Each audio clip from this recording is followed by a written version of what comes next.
Hello, good afternoon बच्चों। मैं आपसे 5 क्वेश्चन करूंगा, उस 5 क्वेश्चन के आपको आंसर देने हैं। ओके, रेडी हो आप? पहला क्वेश्चन है, जो बीत गया उसे क्या कहते हैं? आप बताइए। अतीत। Very good.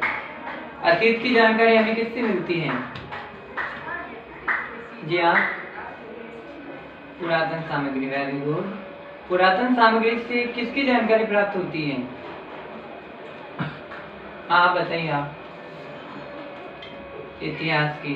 Very good. इतिहास के स्रोतों के बारे में आप क्या जानते हैं?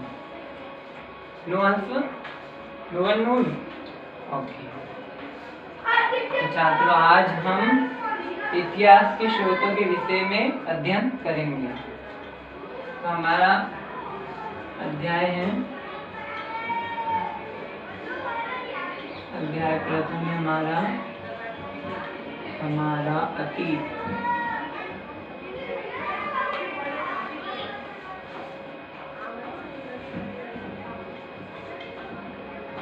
इतिहास के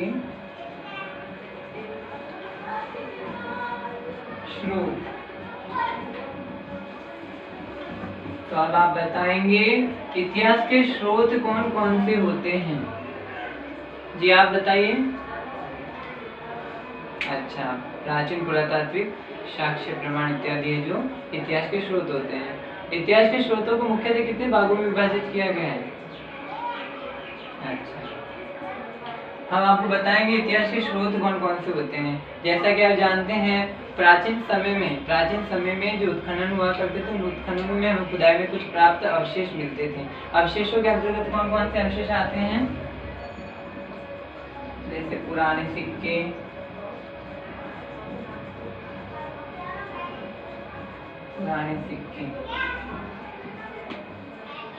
मूर्तियां,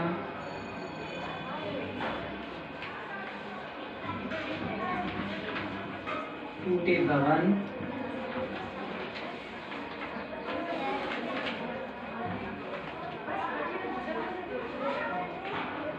पत्थर और धातु के औजार आदि। ये वे वस्तुएं हैं जिनका प्रयोग हमारे पूर्वज किया करते थे। हमारे पूर्वज इन वस्तुओं का उपयोग करते थे और कुछ समय पश्चात इन्हीं बहुत सारे मकान हैं, नगर हैं, वो नष्ट हो गए और वो धरती में समा गए। उसके पश्चात उनकी पुनः खुदाई की गई और खुदाई में प्राप्त ये अवशेष हमें प्राप्त हुए, जिनसे हमें इतिहास के स्रोतों की जानकारी मिलती है। अब इतिहास के स्रोत कौन कौन से होते हैं? इतिहास के स्रोत कौन कौन से होते हैं? इतिहास के स्रोत मुख्यतः 3 प्रकार के होते हैं। इतिहास के स्रोत मुख्यतः 3 प्रकार के होते हैं। पहले होते हैं पुरातात्विक।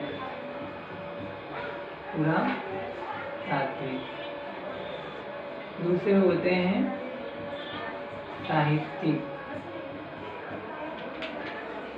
तीसरे होते हैं पुरालेख। अब हम इनको डिस्क्राइब करके समझेंगे कि पुरातात्विक स्रोत कौन से होते हैं। पुरातात्विक स्रोत वो होते हैं जो पुराने होते हैं। पुरातात्विक स्रोत जो पुराने होते हैं और खोदकर लिखे जाते हैं, उनको पुरातात्विक स्रोत कहा जाता है।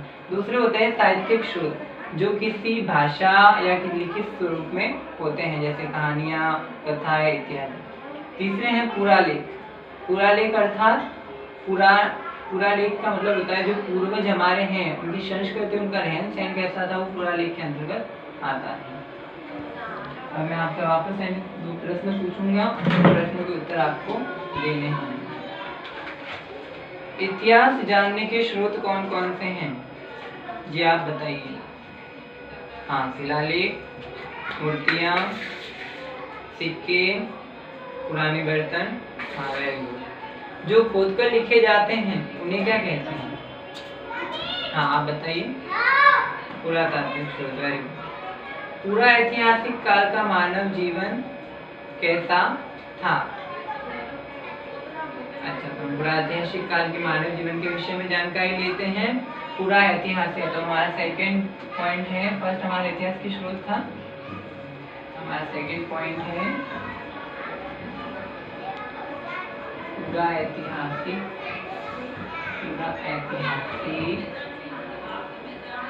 काल का मानव जीवन। पूरा ऐतिहासिक काल का मानव जीवन, पूरा ऐतिहासिक काल का मानव जीवन अब से 10,000 वर्ष पूर्व तक का काल पूरा ऐतिहासिक काल माना जाता है। इस काल में मानव झुंड बनाकर जंगलों में भोजन की तलाश में घूमता रहता था, जानवरों का शिकार करता था, गुफाओं में रहना आदि इसकी दिनचर्या के अंतर्गत आता था। वह आग जलाकर जंगली जानवरों से अपना बचाव करता था, पत्थर के औजार, बर्तन इत्यादि वस्तुओं का उपयोग करता था। ठंड के समय वह जंगली जानवरों की खाल पहनकर अपना बचाव करता था। इस तरह का जीवन पूरा ऐतिहासिक काल के मानव का था। इसके अंतर्गत कौन कौन सा आएगा? पूरा ऐतिहासिक काल का मानव क्या क्या करता था, उसकी दिनचर्या क्या थी? शिकार करना। जीवन उसका कैसा था? घुमक्कड़ जीवन।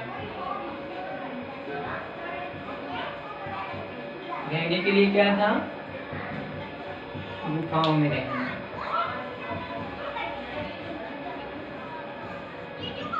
ये सारी वस्तुएं पूरा ऐतिहासिक काल के मानव जीवन के अंतर्गत आती हैं। आदि है जो ऐसी वो चीजें हैं जो उसकी दिनचर्या के अंतर्गत आती। पूरा ऐतिहासिक काल के मानव का जीवन कैसा था? शिकार करना, जंगली जानवरों का शिकार करता था। ठंड के समय वह जंगली जानवरों की खाल पहनकर अपना बचाव करता था। जंगली जानवरों से अपने बचाव के लिए वो आग जलाता था। ऐसे बहुत से मतलब कार्य जो वो करता है। अब आपसे फिर मैं 2 क्वेश्चन करूंगा, तो क्वेश्चन के आंसर आपको देने हैं। आदि मानव किसका शिकार करता था? हाँ बताइए। जानवरों का। Very good. आदि मानव अपनी रक्षा कैसे करता था? हाँ बताइए। आग जलाता। Very nice. वह ठंड के समय अपना बचाव कैसे करता था? जी आप बताइए। जंगली जानवरों की खाल पहन कर। अब आगे हमारा एक छोटा सा क्वेश्चन है कि आदि मानव ने अपना स्थिर जीवन का आरंभ किस प्रकार किया? तो हमारा थर्ड पॉइंट है, ये हमारा थर्ड पॉइंट, आदि मानव का स्थिर जीवन। आदि मानव का स्थिर जीवन। आदि मानव का स्थिर जीवन।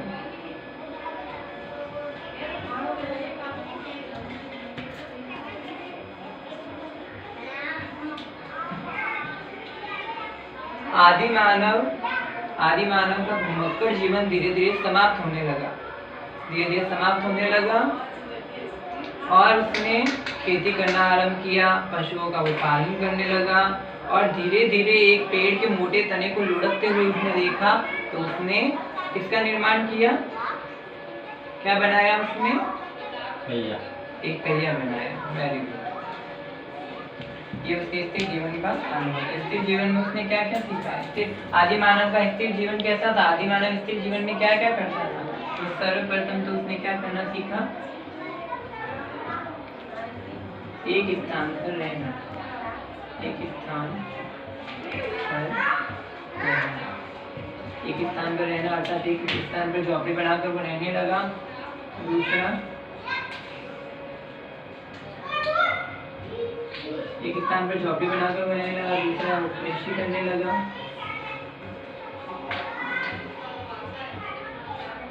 तीसरा, पालन करने लगा। और जो मेन फैक्ट मैंने बताया है कि पेड़ के मोटे तने को लुढ़कते हुए देखकर उसने एक पहिया बनाना भी सीख लिया। अब इससे जुड़े हुए कुछ क्वेश्चंस हैं जो मैं आपसे पूछूंगा। स्थायी जीवन में आदि मानव कैसे रहने लगा? जी हाँ बताइए। स्थायी जीवन में आदि मानव किस तरह रहने लगा, वो एक जगह पर रहने लगा, एक जगह पर रहकर उसने कृषि करना, खेती करना इत्यादि। आदि मानव ने पहिया बनाना कैसे सीखा? हाँ बताइए। हाँ, पेड़ के मोटे तने को लुढ़कते हुए देखकर उसने पहिया बनाना सीख लिया। यहाँ पर हमारा ये पॉइंट फिनिश होता है। पुनरावृत्ति प्रश्न, इस प्रश्न में आपसे करूंगा।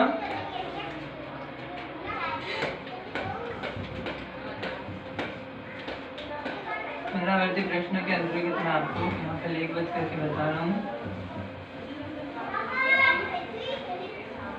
तो आज हमने क्या सीखा? इतिहास के स्रोत, पूरा ऐतिहासिक काल का मानव जीवन और आदि मानव का इसके जीवन। अब आपको घर पे क्या करना है?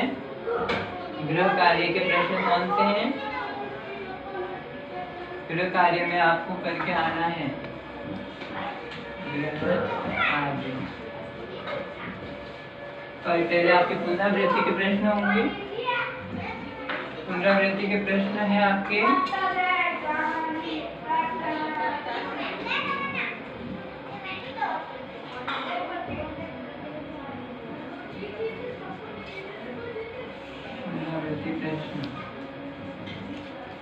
पुनरावृत्ति प्रश्न आपके हैं